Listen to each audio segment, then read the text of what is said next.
Hello and welcome to this section of the MATLAB tutor. Here we're going to learn how to solve algebraic equations symbolically. So we're going to use the symbolic aspects of MATLAB, and I have to say they're very useful and very commonly used. So definitely pay attention to this and you'll unlock the power of what MATLAB can really do. Up until now, we've learned how to solve single equations and we've learned how to solve systems of equations, but we were always doing that in the default method of MATLAB's workspace, which is sort of numerically. In order to do things symbolically, where you're actually asking it to rearrange algebraic expressions, we already talked about this, but you need to be using these symbolic variables. So for instance, if I want to solve an equation for x, symbolically, in other words, keeping it as exact and perfect algebraically as I can, then I need to declare a symbolic variable x, for instance. So I go ahead and do sims x, and you can see the variable pop over here, and it tells you it's a symbol. So it's a special variable that it can use algebraic rules on. So now we're exiting the realm of numeric approximations, and we're into the realm of algebraic perfect, right? So if I want to solve a simple equation, just to kind of give you the idea of how this works, then what I'll do is I'll do solve, which is a new command that we haven't used so far. So solve, open parentheses. The equation needs to be encapsulated in a single quote like this. So just to kind of get the hang of it, x plus 3 is equal to 2. Something that everyone can do in their head. So x plus 3 is equal to 2. And now you have to tell MATLAB what variable do I want to solve for. So you put comma x. This is the command syntax for the solve command. Now the variable in the equation here has to be symbolic, so you have to have declared x as a symbol first. So we go ahead and do that. MATLAB is not numerically approximating it. It is actually using the rules of algebra to take the 3, subtract it from both sides, and you get -1 for the answer. So it's isolating the variable x. That is why we're typing in the full equation in terms of x and not just giving it a matrix of coefficients like we were doing before. Because before we were doing sort of approximations and you were getting decimal answers all the time. Here we're getting algebraic perfection. And let me just show you real quick what happens. Let me pull the last command back up. Let me change this to y, and we're going to solve for y. Notice I have not declared y as any kind of symbol. I'm just going to say I forget to do that. If I type that in, MATLAB's going to say we have an undefined variable or function y. It just doesn't work unless you defined it as a symbol. So now that it's a symbol, and you can see it in the symbol workspace over here, I'll pull up that same exact guy, and you can see that y is equal to -1 because it's solving for y. All right, so you can have quite complicated equations, and MATLAB will really do its best to keep everything perfectly exact as it can. So for instance, if you have x squared plus 2x minus 3 is equal to 12, this is the type of problem we were doing in the last section, or in the last couple of sections where we were solving it with the roots command, but here we're typing the full equation in, including the x's and everything else. So x squared plus 2x minus 3 is equal to 12, and we're solving this equation for x, so we have to tell it that, and MATLAB will go and calculate that, and it will give us exact answers. Notice there's no decimals here, there's no approximation. It's trying to keep everything perfectly exact here. So it's moving the 12 over, it's able to factor it perfectly, and so on. And if you change one of these guys to something that's a little harder, then MATLAB, in this case, you can see we just changed it to something that wasn't easily factorable. MATLAB still, again, tries to keep everything exact. It's not giving us decimal answers. It's keeping it exact. It's the square root of 15 minus 1, and it's negative square root of 15, or square root of 15 with a -1 out in front, and then also -1. So we get the same two answers as we would get in a calculator. It's just that it's keeping it totally exact, and that's what the symbolic toolbox in MATLAB is always going to try to do. If you have a hard time reading this, or if you're like, okay, that's great that it's exact, but I don't know what that means, I don't know what number that's equal to, then just pass it to the double command, the last answer, make it into a double, and that tells MATLAB to turn that last answer into decimals. So this top answer is equal to this, and the bottom answer is equal to that. But when you're using these symbolic variables, MATLAB is always going to try to keep it perfectly exact. To give you another example of that, what if you're going to do solve? Remember, x and y are our symbolic variables. Let's solve something like sine of x is equal to 3, right? And we're going to solve for x. So what we're really asking MATLAB to do is we have this equation, sine of x is equal to 3, and notice this is not a straight up algebraic equation that's easily solvable like with roots or factoring or anything like this. This is a trigonometric equation. So MATLAB is going to do the best that it can to give you a totally exact answer. And so it'll give you an exact answer. In fact, we have arcsine of 3 and we have pi minus arcsine of 3.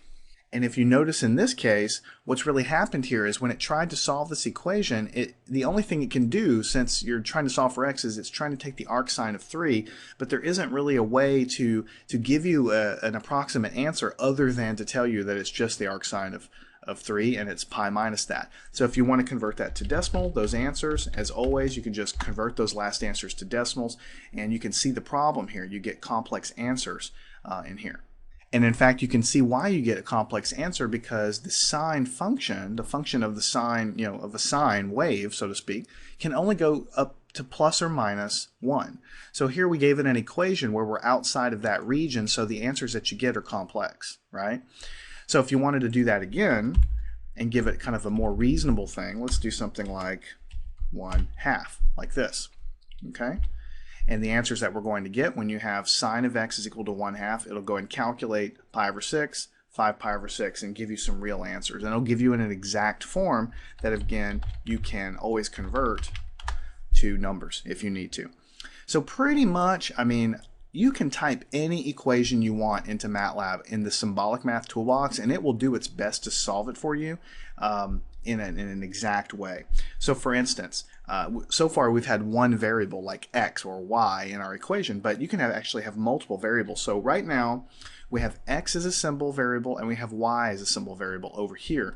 Let's go ahead and just add z as a third symbol variable. Let me clear the screen. So x, y, and z are just symbol variables, right? They're just generic symbols that can be used to put in algebraic expressions.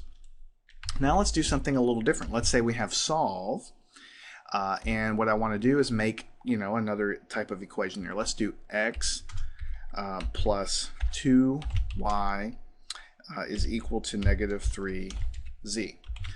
Now what we're going to do here is let's solve this for y.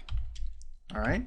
So here's our syntax. X plus 2y is equal to negative 3z, and we're going to solve it for y. Notice that x, y, and z have no values. They don't have any numbers associated with them. We're just basically solving this equation for a variable algebraically.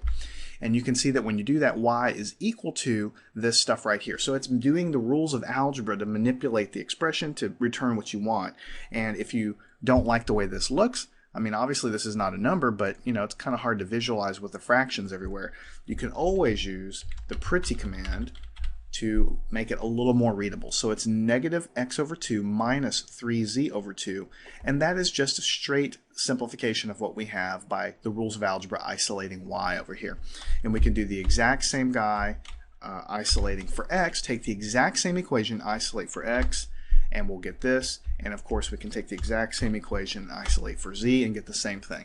So you don't always have to use the solve command, I guess is what I'm trying to say. You don't always have to use it to solve for equations to get numerical answers. You can use the solve function in the symbolic math toolbox simply to manipulate expressions algebraically. You may have a very large expression to solve for x, and you might need to algebraically move things to the left and the right hand side. MATLAB can do all that stuff in the symbolic math toolbox.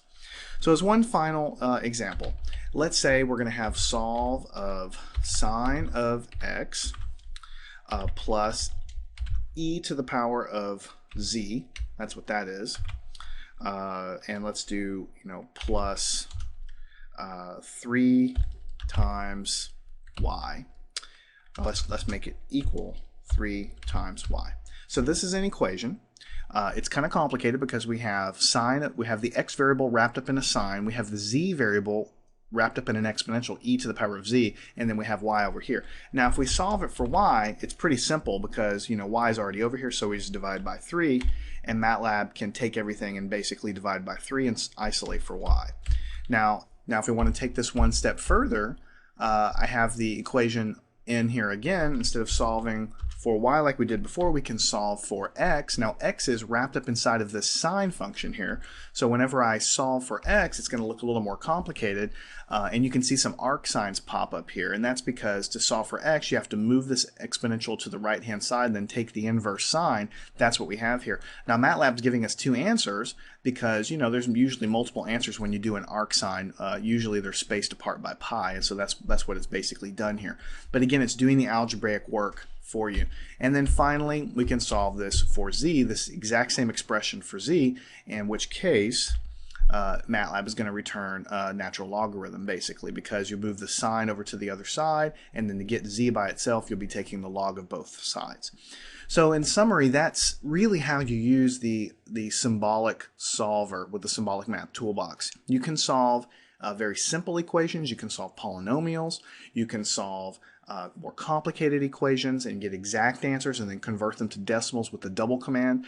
And those are nice things when you're trying to find numbers as answers. Or if you're just trying to manipulate an expression, you can dump it into the same exact solve command, and as long as everything and every variable is defined symbolically, you can solve for any variable you like. So in terms of symbolic math, MATLAB is really cool because you don't have to memorize a million different commands. I mean, there's a solve command. You dump it in there, as long as it's symbolic, it's going to be able to do its work.